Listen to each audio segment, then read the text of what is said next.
Welcome to Planet New Jersey. We are the official business podcast of the NJBIA, the largest statewide association in the nation. With me, as always, my partners in crime, Vinnie Civitillo and Randy Stephens.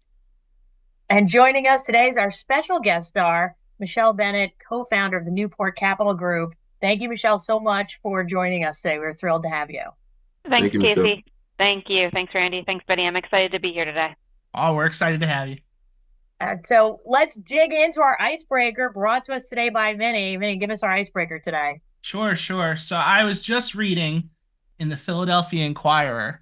Now, by the time this comes out, this might be obvious, but we were supposed to have these giant venomous spiders that could fly descend upon New Jersey. I have just heard that we have dodged that bullet, that it might not have actually been, might have been a little drawn out of proportion.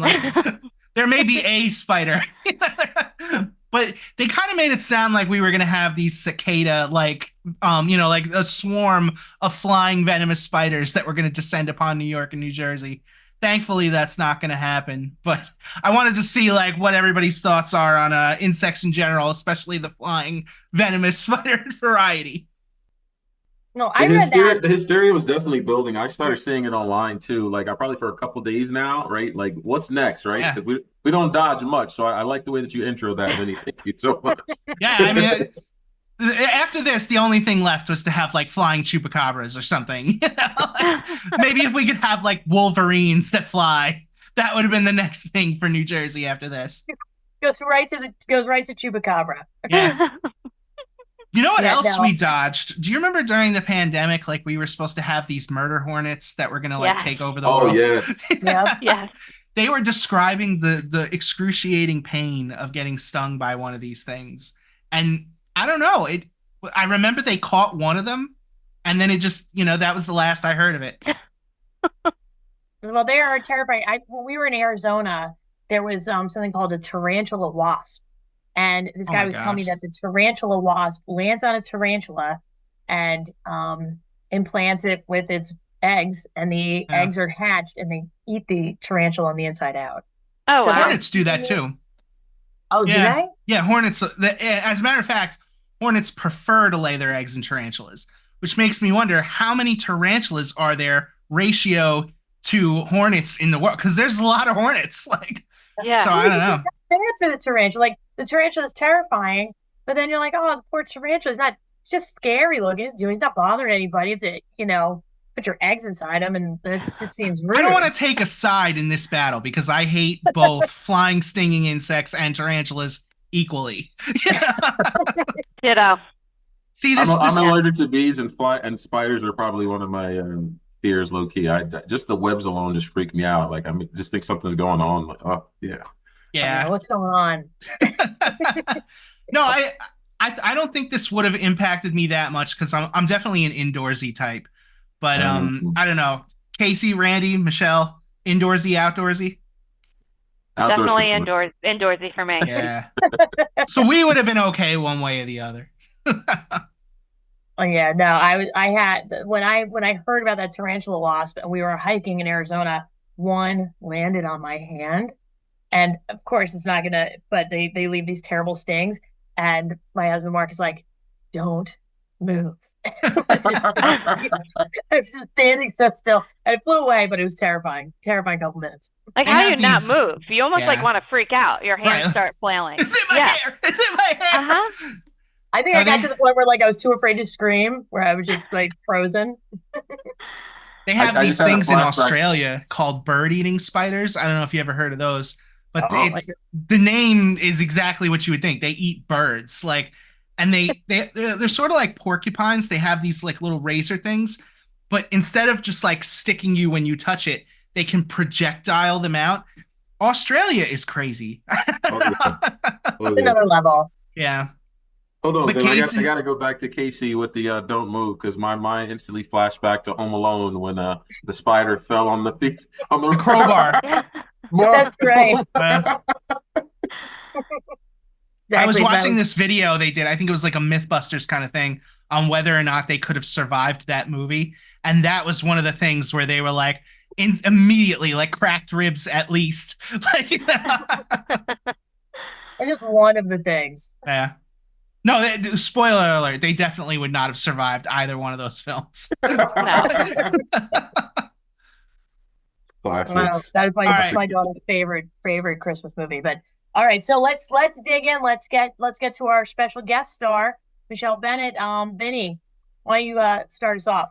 Sure. So I heard that you're into golf. We actually I played my first game of golf I don't know, a couple weeks ago at this point. I couldn't tell you the exact date. We went out as a team building thing. Casey and I were on the same foursome, and she got to experience my first time. I've heard you hit some good shots out there, Vin. I don't know. You know what? I'm gonna give credit where credit is due. Our marketing chief, Vin Schweikert, we got there early because I thought it started, half an hour earlier than it really did. And he pulled me aside and he showed me the right way to hold it. And we went golfing last year as we did a driving thing at Top Golf or whatever. And I couldn't hit it 3 feet in front of me. And then he showed me how to hold it. And suddenly I'm belting them over the fence. So. You really did. You are a natural. You are a golfer. You need to get out there. I just can't putt it. That's everybody. Yeah. That's everybody. Michelle, that's everybody. It doesn't matter how long you're playing. Putting is so hard. Short game in general is so hard. See, I would have thought that's all I've done all my life with the miniature golf and everything. But the thing that I've gotten used to are the little wooden surroundings that they have in mini golf that you can ricochet things off of. It would always be all right, off that, nothing but net. And now you can't do that. It's just, it's just merciless. You tap the thing a little too hard and it's 50 feet that way now. Yeah. Well, I'll tell you that you were driving the golf cart at maximum speed. Yeah, I'm actually driving a golf cart like an unsupervised 9-year-old is actually one of my favorite things in this world. I think you and a lot of people. Yeah, but tell me about your golf game. What do you like to do? So I love golf. I'm addicted. I've probably been doing it for about 4 or 5 years now. Which is not exactly a great hobby for an indoorsy type, but you probably figured that out already. I figured that out, yes. And I like to do it first thing in the morning when it's still cool, not hot, not a lot of gnats and bugs.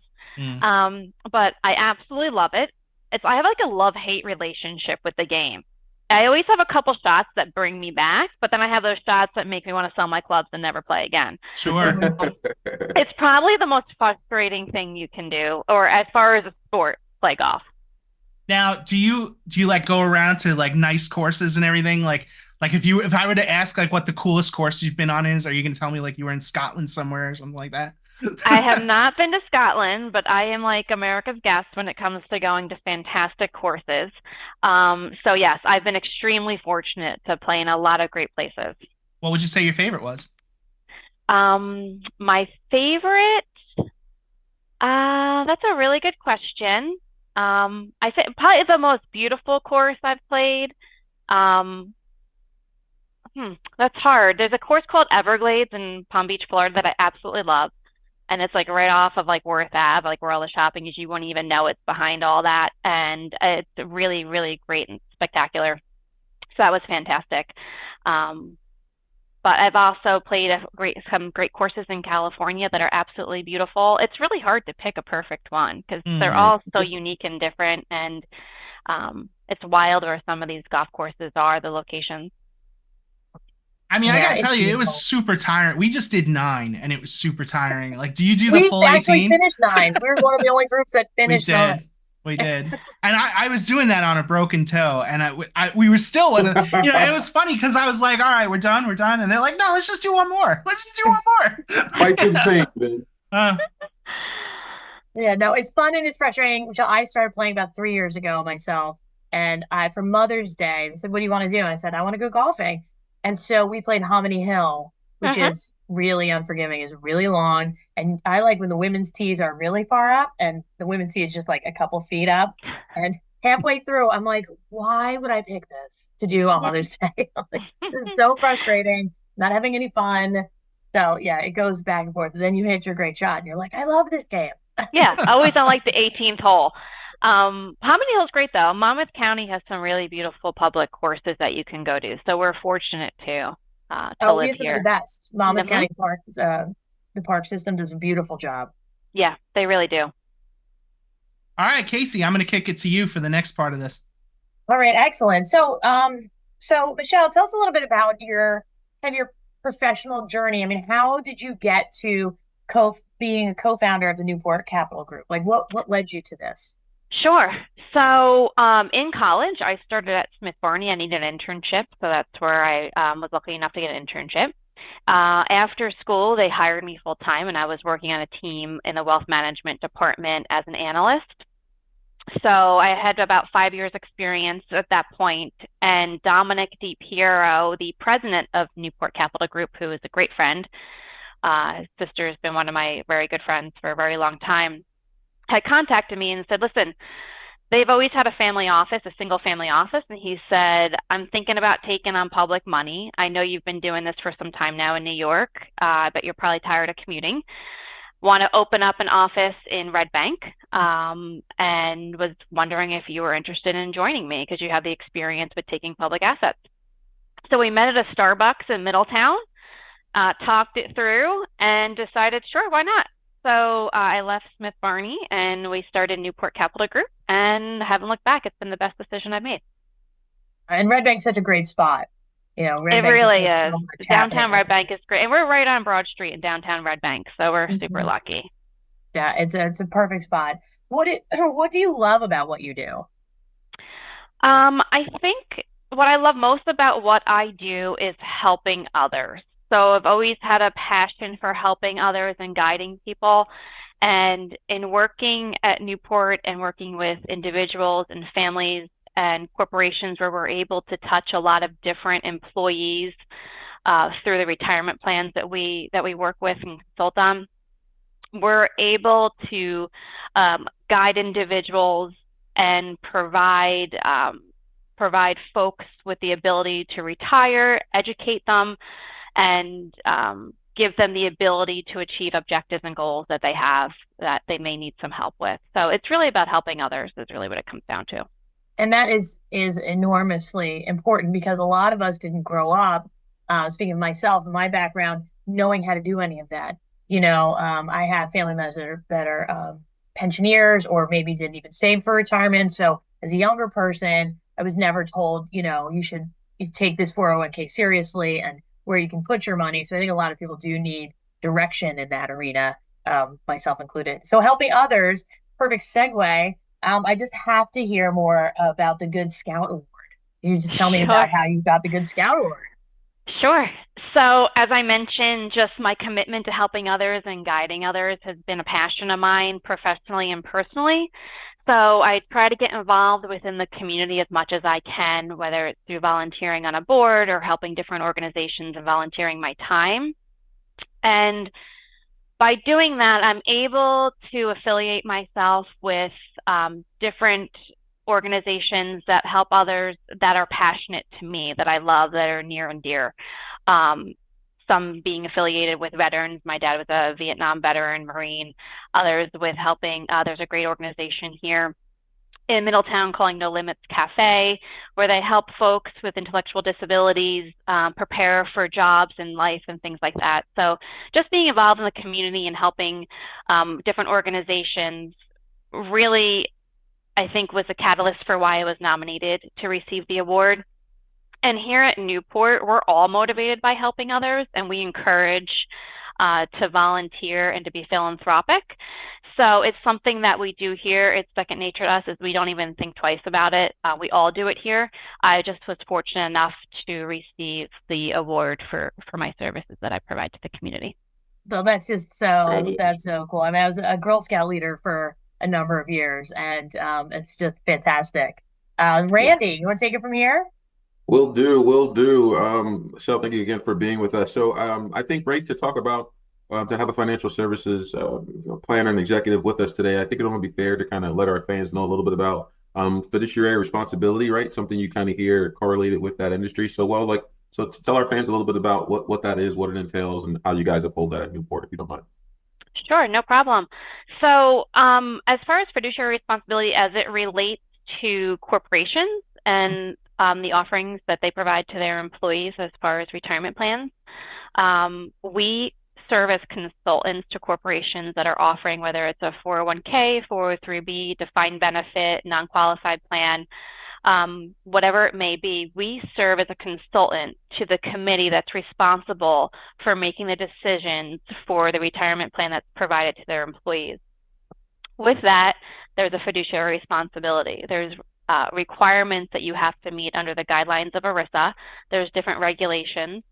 So we've created a process where we manage the risk associated with that offering to your participants. And we've built a process around that we work with our committees and clients that we work with to help manage that. We're always staying on top of the different regulations and legislation because it's always changing. ERISA is always evolving. There's, as you know, I'm sure you've heard Secure 2.0. It's been in front of Congress for a couple of years now. There's a lot to digest. So that's an example of how we work with our clients. So we have a new regulation that's coming out. There's some mandatory requirements associated with it, but there's also optional. So just working with folks to go through what those optional requirements are and what would be best for their participants based on their demographics. So we get involved in those types of different decisions that are being made.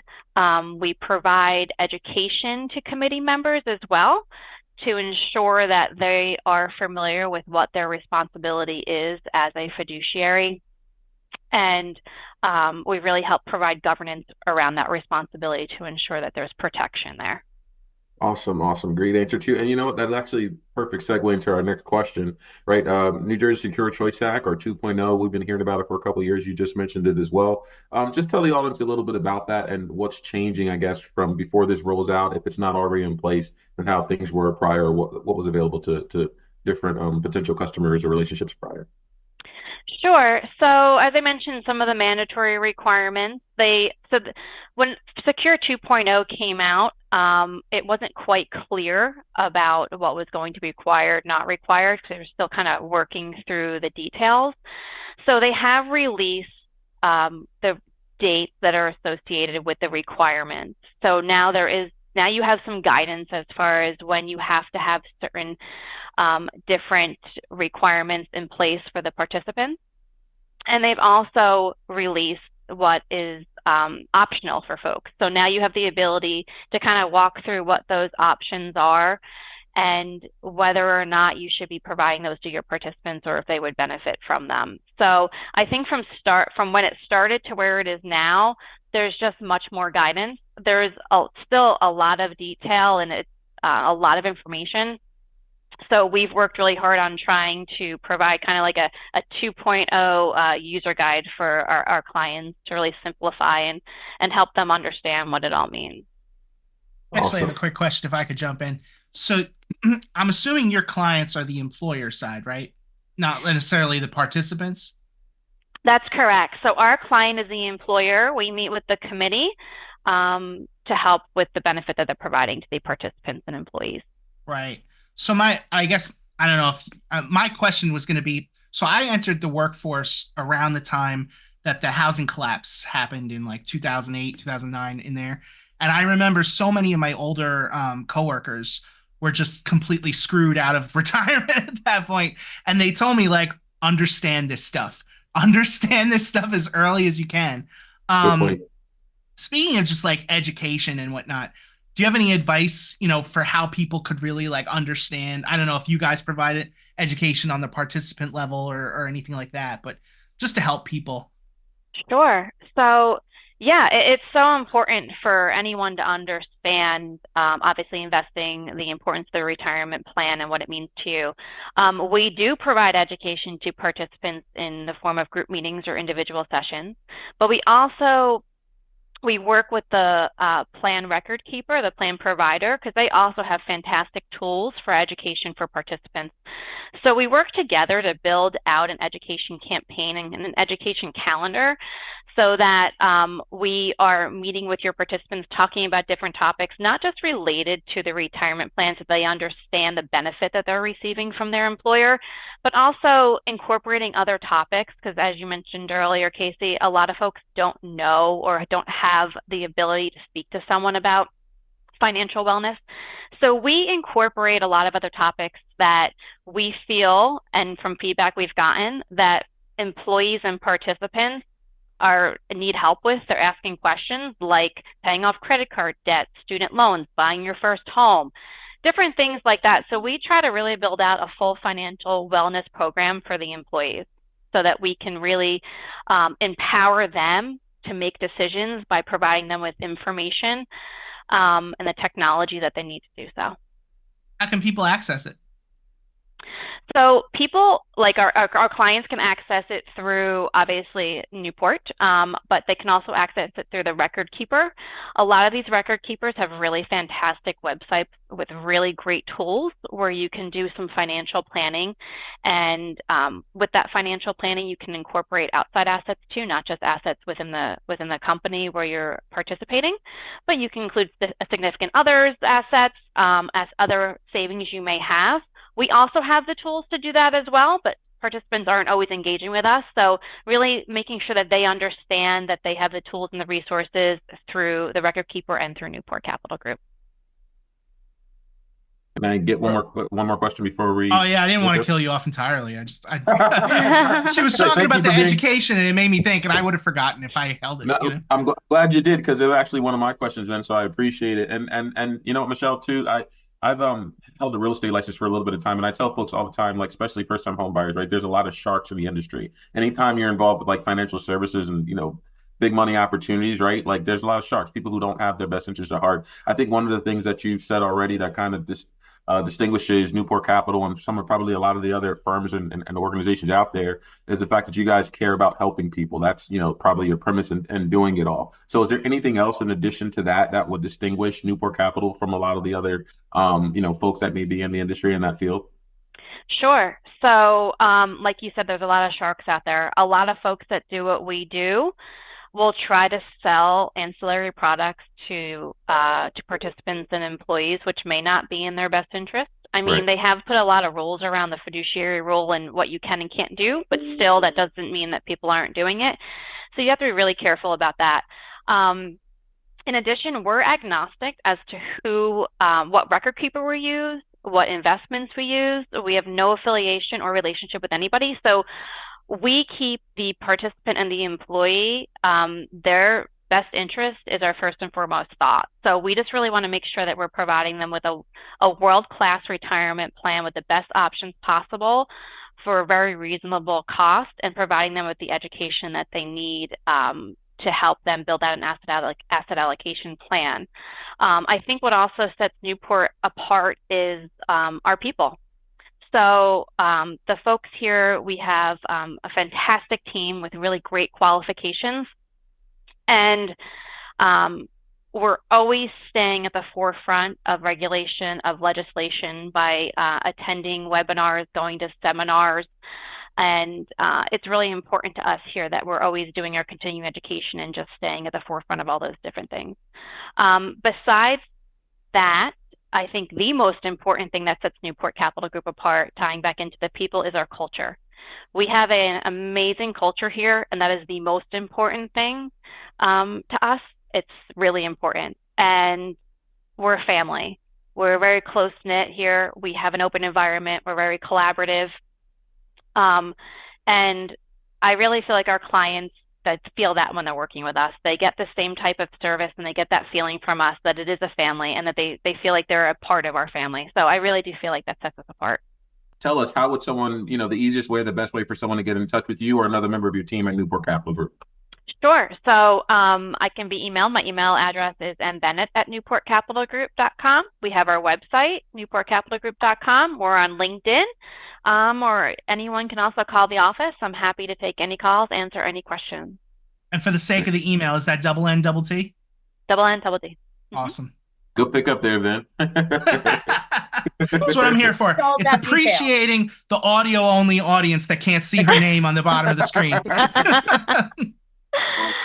Casey, just before I throw it back to you, right? So we're playing in New Jersey. I like the way Vin introduced this one time. It's like we're all things down the Garden State Parkway. So you guys being located in downtown Red Bank, I've had brunch down there outside at a few different restaurants. So I can't let you off the hook until you tell us your top eatery in the area or location where you guys are. Share it with our audience. Sure. So my favorite restaurant in Red Bank is Beer Vino. Oh yes, the old Basil Teas. The Old Basil Teas. It is fabulous. Yes. As Yeah, I note that here for the next time I'm in the area. So When you're in the area, let me know. I'll meet you for lunch. Awesome. No, that is perfect. And it is beautiful. I used to, back in the day, I waitressed at a restaurant on West Front Street called the Trattoria. That course. used to be there for a long time, right? They Michelle, closed. Michael and Val Alpiero owned it. They were fabulous, fabulous people. So yeah, I worked there for quite a while. I try to make an annual pilgrimage to Red Bank for Jay and Silent Bob's Secret Stash and to see like various movies that they put on in their local theater. So yeah, I'll check that out next time I'm in town. It's Yeah, a great definitely. little Here. and and Red Bank is a lot. I say that sometimes. I'm in Asbury Park, and you kind of stay in your bubble. But Red Bank has the Two River Theater, which is fabulous. Everybody knows the Count Basie. Two Rivers and Equity Theater. It's amazing. And the Count Basie now is the Vogel. So there's in that little town, there's like a lot happening, not just restaurants, and fabulous theater too. Yeah, they have really offer some great venues there. They've had some really fantastic folks come through. No, absolutely. It's a great spot to be, and super centrally located. So thank you so much. Thank you so much for giving everybody a peek into Newport Capital Group. It's great for our members to know about, and wonderful chatting with you. So are you ready for the game show? Played at New Jersey. I think so. I mean, am I able to like phone a friend or anything, or is this like? I don't know about my trivia, so that would be I'm a little nervous. Painless. I'm a little nervous. Fairly painless. All right, this is going to be true or false answers. All right, so hold up on the screen so we can see your true or your false after I ask the questions, and you, of course, have the opportunity to win fabulous prizes from the NJBIA. So buckle up. So here we go. Hold on, time out. Do we know who's leading this game show? Who's the winner in this at all? Oh, I'll tally it up. Okay. I think it's actually this is the first episode we are recording since we technically went live. Everything else has just been like free. Was that just practice rounds? They were not practice rounds, but I'm just saying, like, we haven't had enough, like now I'm actually going to go through and tally it all up. I'm all about the free Wawa lunches, man. Let's do it. Let's go. We're actually all pretty neck and neck at the moment. Like, I don't think anybody's like way out in front. Pretty competitive over here, Michelle. This sounds cutthroat. I'm not sure I can handle it. Watch out. All right, here we go, people. So sea otters have a favorite rock they use to break open food. Sea otters have one special rock that they keep, and they use that special rock to use to break open their food. Is that true or false? Write down your answer and hold it up. Happened in my Steve Irwin days. I think I know this. Can you say? Let's see. Okay. I see I got two trues and a false. Oh, I'm thinking I'm wrong there then. It's true. I figured that much. Once Randy said his Steve Irwin days, I was like, oh no, I think I picked the wrong answer. I'm all about Discovery Channel, Michelle.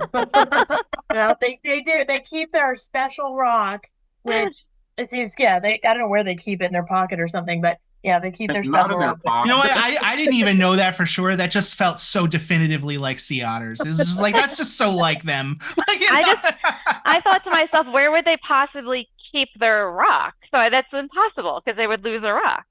Yeah, exactly. Fish are weird. Where they keep it? They keep it in their fanny pack.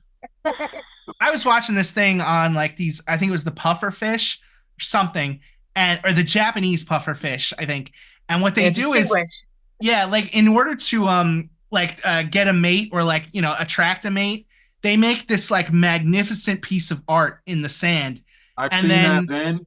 And then like another one will come by and see it and be like, oh, that's pretty cool. This guy's got it. I know the Japanese puffer versus the ordinary puffer. That's what they said. Like, I don't know. I'm sure the American ones will do it too. But and I'm just like, what that proves to me is that fish can appreciate art or beauty, and that's not something I had considered before. So Right. Somebody be like, well, that's a pedestrian piece of sand art. I'm not done. Can you imagine if you just step in it like when you're in the water? It was a flounder. That's flounder art, not puffer art, Case. Right. All this work and you step on it.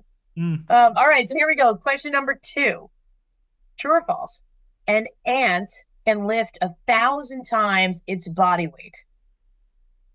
So an ant Look at with the team of ants here. Where are we going? When an individual ant can lift 1,000 times its body weight.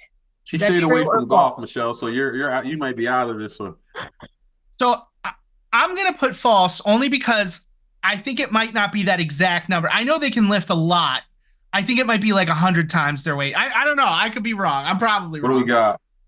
What do you have, Randy? I didn't see yours. I went T for true. You went T for true.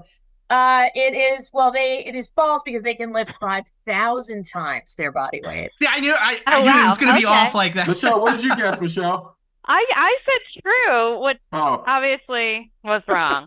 See, I got it going on today with 2. I'm 0 for 2 right now. All right, here we go. Here's the last one.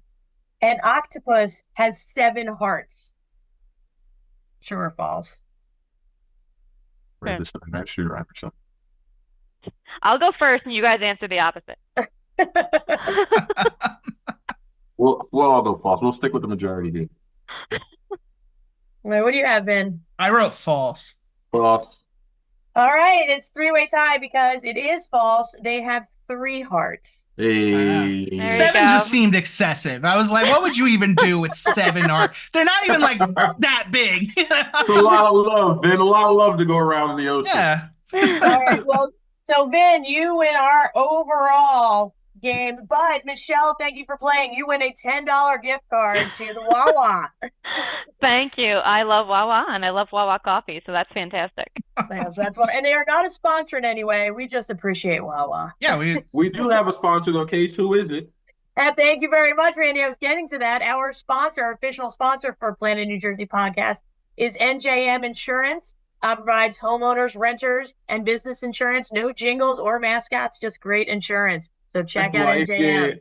We'd give you prizes related to the sponsor, but then like, what would it like? We'd be giving you like a homeowner's insurance. Are you giving me homeowner's policy? Right. Do you have a boat? Maybe excess liability? I don't know. I'll take anything. Honestly, I'll take the free sandwich.